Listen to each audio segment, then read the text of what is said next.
Hello? I have placed 2 explosives inside of Rockville High School, okay? And if they fail to detonate, I'm just going to shoot every kid I see, okay?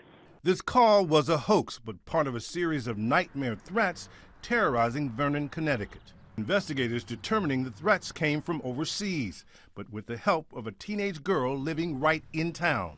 He was doing these threats with her knowledge and with some of her input. Both of them involved in a shadowy online global network called 764, which wants governments toppled and the world in chaos, but which also targets kids on social media and gaming platforms, befriending them before demanding violent and sexual content from them. They will encourage them sometimes to commit suicide. They will encourage them to do cutting. They will encourage them to harm their pets. They're using basically psychological warfare on children. That's right. They gain the trust, and then they continue to build that trust to the point where they have power and the ability to blackmail the child, basically.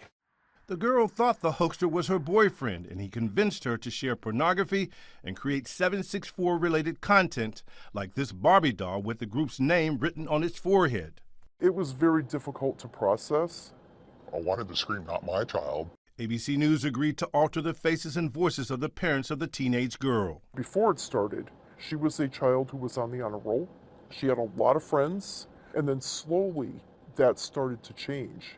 When the girl began to resist demands, her family says extortion and threats against her ramped up. Do we consider her a victim or a participant? Depending on who you ask, the answer may be different. So you sometimes have victims who then become subjects themselves because they start to go out and perpetrate acts on behalf of the individual who victimized them.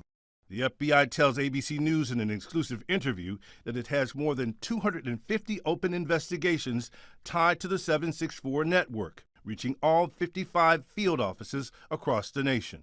Nearly a dozen others have already been charged, including a young Arkansas man seen here being arrested on unrelated charges. Man, this guy's got some weird stuff in this car, bro. But now pleading guilty to plotting to murder a 14-year-old girl in a separate case when she stopped complying with his demands. Back in Connecticut, the parents of that teenage girl hoping that what happened to her family can be a cautionary tale for others. If we can help just one family, then it's worth it.